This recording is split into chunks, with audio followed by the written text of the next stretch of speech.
Buenos días y bienvenidos a todos para nuestro webinar semanal sobre la operación del sistema eléctrico, los mercados de los commodities y los futuros de la electricidad. Empezamos echándole un ojo a la demanda de electricidad y su evolución en los últimos años. Sin sorpresa, es algo que llevábamos ya anticipando la semana pasada. Mantenemos la tendencia totalmente normal de la temporada, es decir, una demanda que va bajando, siguiendo realmente una evolución muy similar a los años anteriores. Eso es normal, es por la evolución, al final estamos avanzando en el año, los días se alargan, entonces estamos usando menos la luz para alumbrar nuestras viviendas, para alumbrar los edificios en norma general.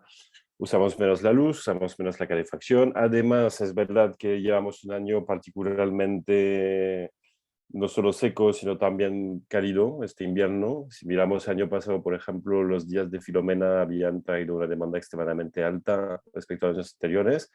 Y como este año tuvimos un invierno bastante cálido, pues la demanda eléctrica se ha mantenido bastante baja. Si a eso le sumamos la disrupción del autoconsumo de la generación distribuida en España, que se ha multiplicado por 2 el año pasado, y la situación actual de muy altos precios de la energía que limita los consumos que se pueden limitar y se tienen que limitar por eso, todo eso es lo que nos lleva a tener una demanda en niveles mínimos desde 10 años, desde unos 10 años. Si miramos desde el 2014, nunca habíamos tenido una demanda tan baja. Y bueno, ahí nuevamente esperamos que esta evolución siga a medida que el tiempo se mantenga y que sigamos teniendo un invierno bastante cálido y bastante seco. Lo volveremos a comentar en unos minutos. A pesar de esta demanda que bajó, el precio de la semana pasada subió, sin sorpresa, vinculado con la situación internacional y la guerra en Ucrania, la invasión rusa en Ucrania.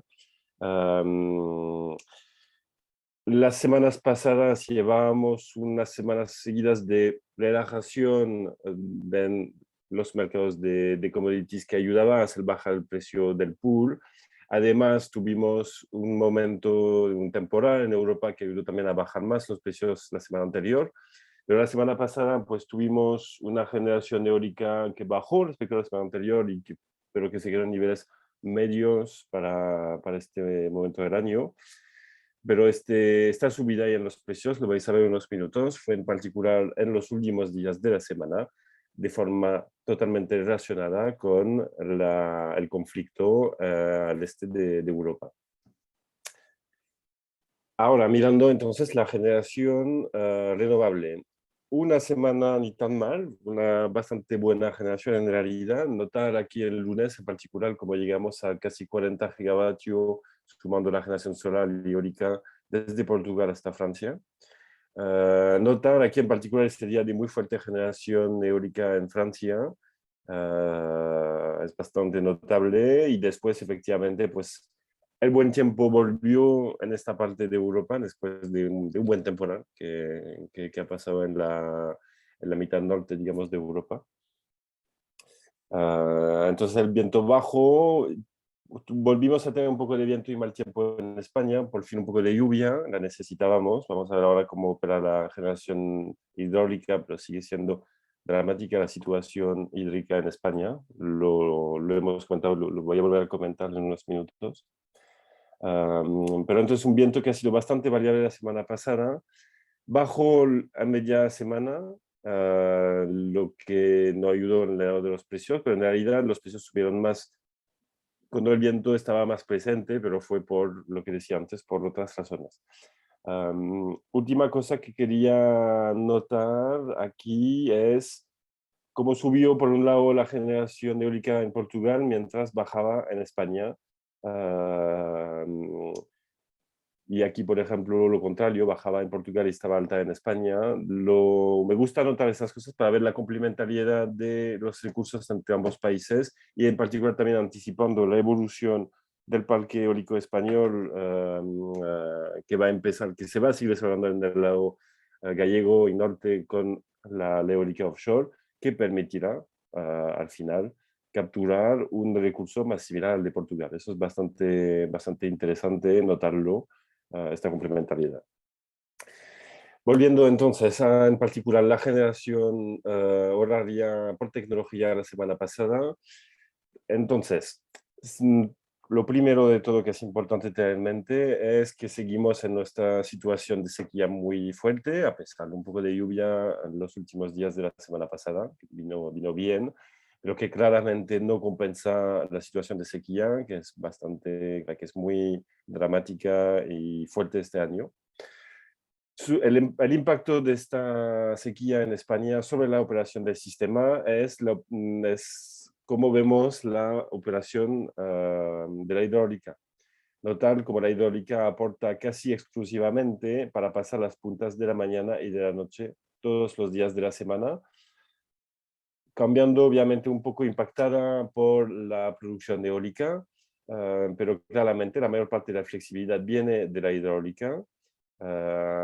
Incluso bombeando durante el día, notar aquí esos primeros días de la semana, este sol increíble que teníamos, a pesar de estar en los últimos días de febrero, notar como la generación solar cubrió toda la subida de demanda de la mañana del lunes, incluso más el martes. Es bastante notable porque la semana pasada eso ha sido los 2 primeros días de la semana con bastante alta demanda, y sobre todo en febrero. Muy pronto eso va a ser lo normal y va a ser nuestro diario en la operación del sistema español. Es bastante notable. Pero volviendo a la hidro y este tema dramático de falta de recurso, tuvimos entonces bastante poca generación baseload de la hidro. Por generación baseload me refiero a la generación 24/7. La tuvimos solo los días de más bajo viento, cuando en tiempo normal, en esas alturas del año, deberíamos de tener más generación hidro. Y de tener poca hidro, estamos usando más gas. Y el gas más que nunca es el que lleva el baile, entre comillas, en el mercado. Y al final de la semana, por ejemplo, a pesar de estar usando menos gas, es el estallido del conflicto al este de Europa que hizo subir los precios. Precios que vemos aquí, no tal como los primeros días de la semana fueron bastante normales, con un precio que se movía entre 150 y menos de los 150. Llevábamos ya una cierta relajación, entre comillas, porque siguen siendo niveles muy altos, obviamente. Una cierta relajación, un precio que había bajado en Francia gracias al viento más alto, había bajado por la noche. Teníamos entonces un perfil de precio relativamente normal. Empezó la guerra y subieron todos los precios de los commodities y los precios del mercado eléctrico con ellos, en toda Europa y obviamente en la zona que nos interesa hoy.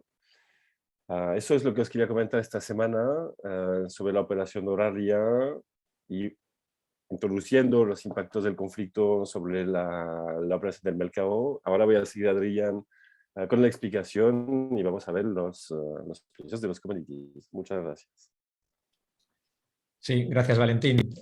Buenos días a todos. Pues los movimientos en el gas TTF bueno, pues reflejaron claramente, lo veis en el gráfico, la enorme incertidumbre desatada con la invasión de Ucrania por parte de Rusia. El resultado final de la semana, que es una ganancia del 26% hasta los 93 euros por megavatio hora, no, digamos que no refleja la gran volatilidad que rodeó al mercado europeo del gas bueno, pues durante básicamente el jueves y el viernes, ¿no? El jueves, al comenzar la invasión, el gas subió hasta los 143 euros por megavatio hora, que pues veis aquí que se queda todavía a unos 40 euros por debajo de los máximos que alcanzó en diciembre. Liquidó en 134 el jueves, ante bueno, pues el temor a que hubiera una interrupción en el suministro del gas que viene de Rusia a Europa. Sin embargo, el viernes los precios retrocedieron prácticamente todo lo que habían ganado el jueves y se quedaron algo por encima, 4 euros por encima de los niveles que había antes de iniciarse la ofensiva rusa. El mercado vio que el gas seguía fluyendo con normalidad hacia Europa, y no solo lo hacía con normalidad, la normalidad actual es anómala, digamos, no la hemos visto en los últimos años, pero se volvían a recuperar los niveles anteriores al ataque e incluso fluía más gas que el que lo hacía antes de la decisión de Putin de invadir Ucrania. El Nord Stream 1 funcionaba a plena capacidad, pero no solo ese gasoducto, sino que también el que pasaba, y esto puede parecer contraintuitivo, pero el que pasa por Ucrania llegó a plena capacidad que otorgan los contratos a largo plazo, que es alrededor de 110 millones de metros cúbicos al día. Hasta ahora, veníamos comentando en este weekly, que el volumen que fluía de Rusia a Europa vía Ucrania era alrededor de 25 o 30 millones de metros cúbicos. Bueno, pues se más que triplicó ese volumen durante el viernes y el sábado. Y también ocurrió un hecho que en los últimos 2 meses no había ocurrido, y fue que se nominó gas hacia Alemania vía Polonia. Ya digo que es la primera vez en los últimos 2 meses que este hecho ocurre. El motivo lo tenemos en los contratos, en cómo los contratos a largo plazo rusos están estructurados. Pese a que están indexados principalmente al petróleo, también tienen parte de indexación al precio spot, pero esta indexación la hacen con cierto retraso, de modo que si hay una explosión muy fuerte de los precios spot en un día cualquiera, esos contratos automáticamente entran en el dinero, es decir, son económicamente más rentables y otorgan una posibilidad, una flexibilidad al comprador para aumentar hasta un cierto volumen su nivel de compra. Y esto fue lo que hicieron los clientes de Gazprom en Europa. Aumentaron o hicieron uso de esa flexibilidad que le otorgan los contratos, y por eso aumentó el tránsito de gas hacia Europa. Lo que pasa es que esto, bueno, es una cuestión temporal. A partir de ahora no se nos escapa ninguno. Todos los escenarios están abiertos. Por ejemplo, que hayan decidido dar una exención a la compraventa de energía de la exclusión de los bancos rusos del principal sistema de pagos internacionales, no quiere decir, uno, ni que Rusia pueda decidir parar el suministro, y dos, que los europeos decidan continuar comprando gas a Rusia. Ya estamos viendo que hay limitaciones internas de muchas empresas a la hora de establecer o mantener relaciones comerciales con Rusia, y eso puede llevar a que se decida dejar de comprar, o a que los rusos, como represalia ante las duras sanciones impuestas por Europa, pues decidan también parar el suministro de gas.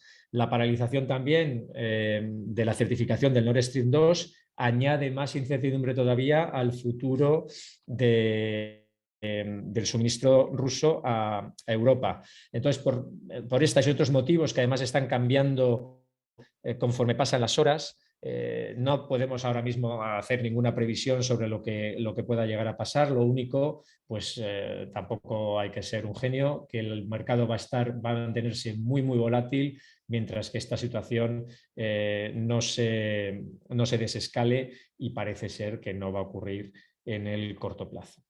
El CO2, ¿qué es lo que pasó? Bueno, pues venía antes del ataque, venía subiendo sin ningún motivo especialmente aparente desde el punto de vista fundamental, y lo hacía con fuerza hasta el miércoles. Llegó a marcar más de 95 euros por tonelada, muy cerca de los máximos de finales de enero, principios de febrero, y justo con el ataque ruso el precio pierde más de un 9%, llega hasta los 86 euros por tonelada, en un intento que nosotros pensamos que es por parte de los inversores financieros de cortar exposición a activos de riesgo, ya sea para obtener liquidez con la que hacer frente a pérdidas de otras posiciones que ellos tienen abiertas, o para, por ejemplo, obtener también dinero para hacer frente a las garantías de otras inversiones que puedan tener en ese momento.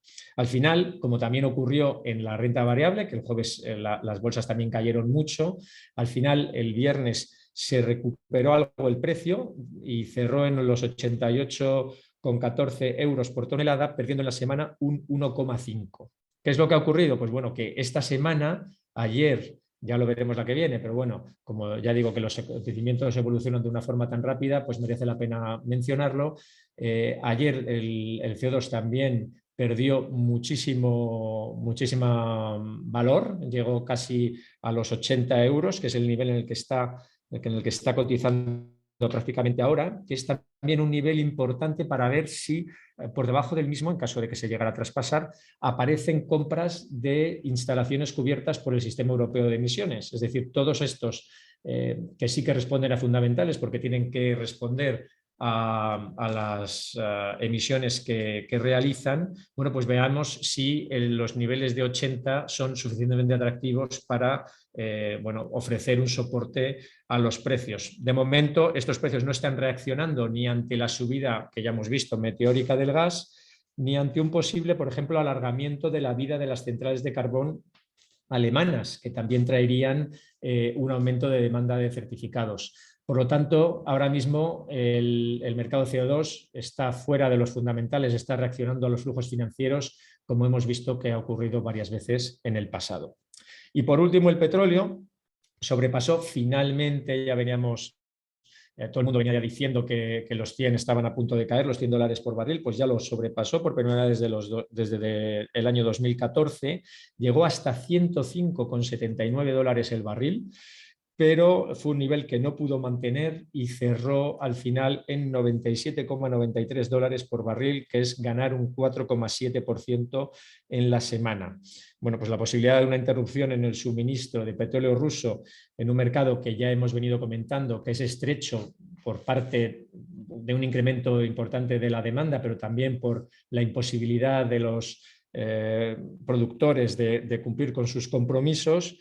Bueno, pues si a esto añadimos una posible interrupción del suministro ruso que cuenta alrededor de entre 6 y 7 millones de barriles al día, de los cuales alrededor de 2-3 van para Europa, no más, entonces estaríamos hablando de un impacto de 2-3 millones, pero claro, cuando tenemos de un total de 100 millones de barriles al día aproximadamente, pero cuando tenemos ya un mercado que está tensionado, que está con precios altos por escasez de oferta, pues un corte de esos 2-3 millones pues es suficiente como para tirar de los precios para arriba. Ahora mismo sigue cotizando aproximadamente en el nivel de los $100 por barril.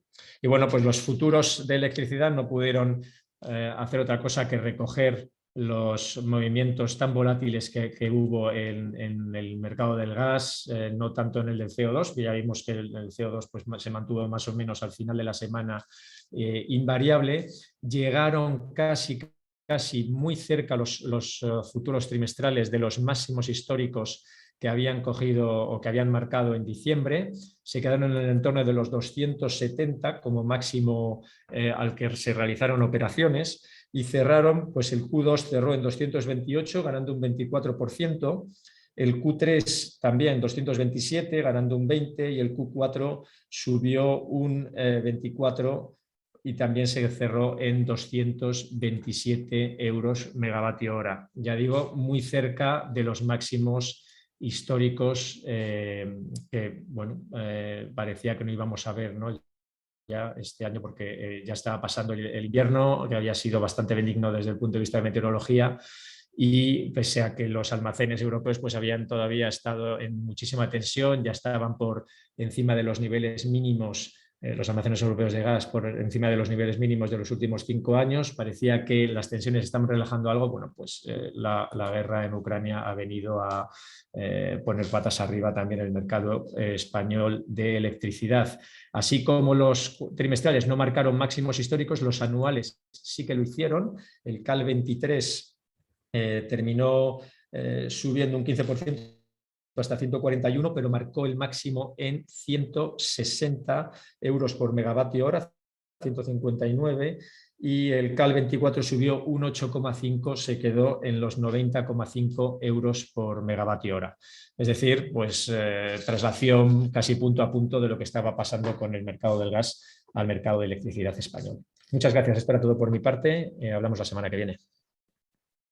Muchas gracias, Adrián. Muchas gracias a todos. Os deseamos un buen día, una buena semana y nos vemos el próximo martes. Hasta luego.